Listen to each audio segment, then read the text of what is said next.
Hey guys, it's Josh from the Review Brothers here, and today I'm going to be reviewing Greg Daniels and Steve Carell's new workplace comedy from Netflix, Space Force. So what is Space Force? Space Force is a show about establishing the US Space Force and putting boots on the moon by 2024. Simple enough plot? Sure. But, and there's a but here, they try and throw us some curveballs, some emotional depth. Wow, a workplace comedy that takes itself slightly seriously in some regard? I was floored until they botched it completely. The character execution and the execution of characters, the development of them is pretty non-existent, at least when it comes to the main character. And that's really important. When you have a main character, you should build on them. But if I felt like I grew with every character but him as the story progressed. Now, season 1's plot is simple enough, and the pilot is decent enough, and it holds your attention enough to make you want to watch episode 2, which is probably my favorite episode of the entire series. Episode 2 had me dying of laughter. It was that classic style of Greg Daniels that I like so much. Back at it again, in a new format, in a new setting, and I was excited to watch episode 3. And episode 3, good episode, enjoyed it. And they explore something really cool with the character of Mark Naird, but then after that, we go back to business as usual. After episode 4, I start to get bored. The formula is wearing off. Because Mark Naird, the main character, is not developed well, and he is just a carbon copy clone of Mike that is a little smarter, and I would say little as much as possible in the word and in the definition of little as possible. Mark Naird is a little smarter than season 1 Michael Scott.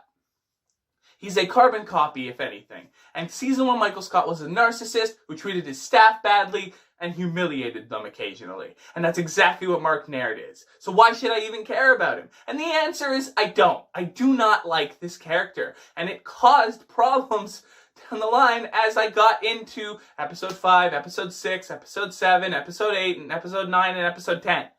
The second half of the season is grueling to get through, as the punchlines just don't land. There's all types of dead air in between punchlines, and they just sit there, and they kill a joke to the point where it's not funny anymore. Some of these episodes just flat out didn't make me laugh at all. And some of these episodes had me laughing like crazy. It's that hit or miss comedy that just upsets me. Because you have so many veterans at the helm. And you botch this entirely and then fix it the next episode. I'm so torn whether I like this thing or don't, because one episode I just didn't find myself enjoying the show at all, and then the next episode I liked it. It was just so hard to watch because I don't know what to expect, and I guess that unpredictability is what's going to keep people coming back to this, I guess. But for me, I like consistency with my comedy. I want to be laughing constantly, not sometimes. And I understand they try and go more dramatic in certain episodes, and I liked that. But the problem with that is we don't spend nearly enough time with them to develop those storylines and those plot lines. They cram way too much in, way too fast. And I just am getting really sick of shows that do this.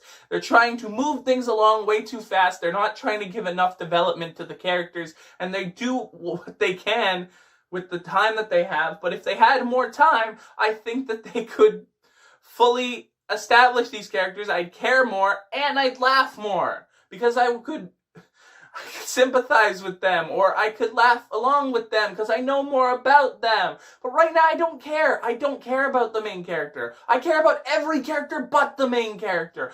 All of the side characters are incredible. John Malkovich is an amazing comedic pairing for Steve Carell's Mark Naird. But when he's off screen and it's just Naird, you zone out.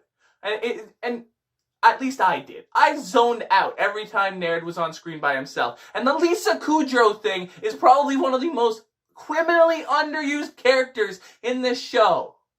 I understand that she's a lot of money to get, but they had a huge budget for this show. She was a great breath of fresh air from Nerd's narcissism, and I liked her character, but she's just sitting there the entire show. She does nothing, basically. Nothing of it's worth its weight in gold.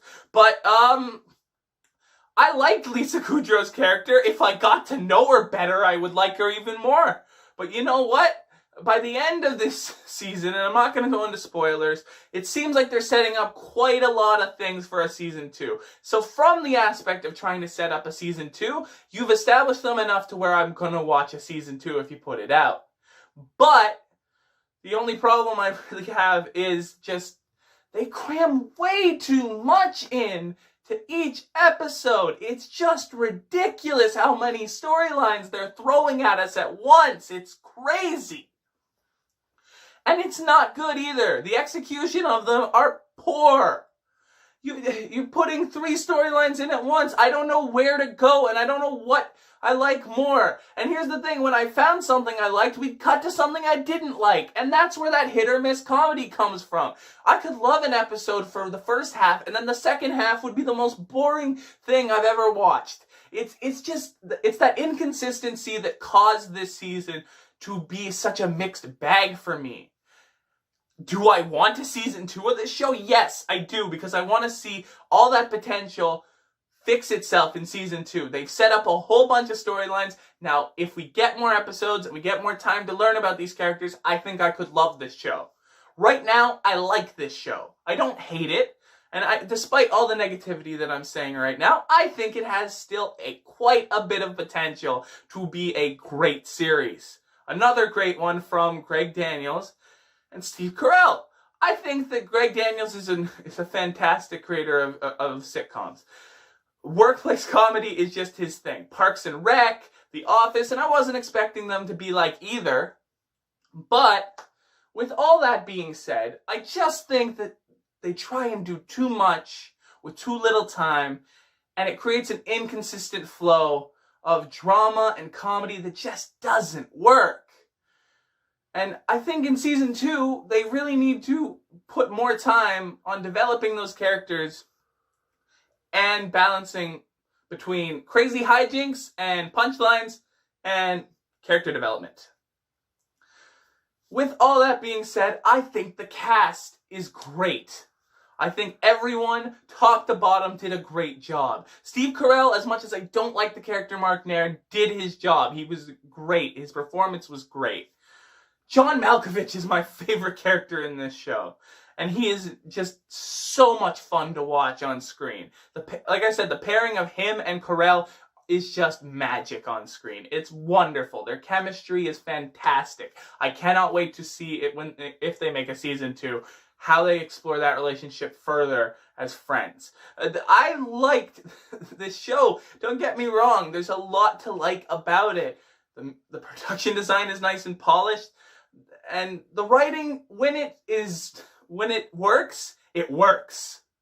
So some of the episodes I absolutely loved. And when the writing worked, it was great. When the writing didn't work, it was awful. So when I say it's hit or miss, I mean that. And I mean that it's so hit or miss, it could jeopardize whether you like an episode or don't like an episode. And that is the problem. Inconsistency is the problem. Guys, I'm going to give Space Force a 7 out of 10.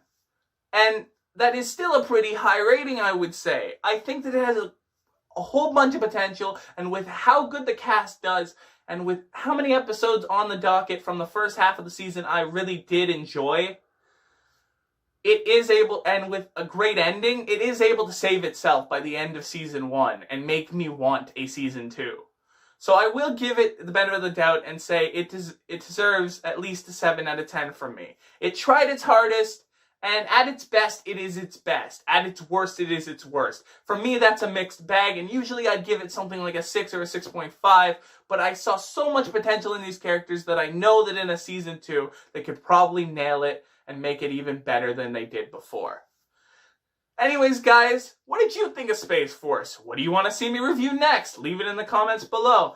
Anyways, guys, this has been Josh from the Review Brothers, and I'm out. Peace.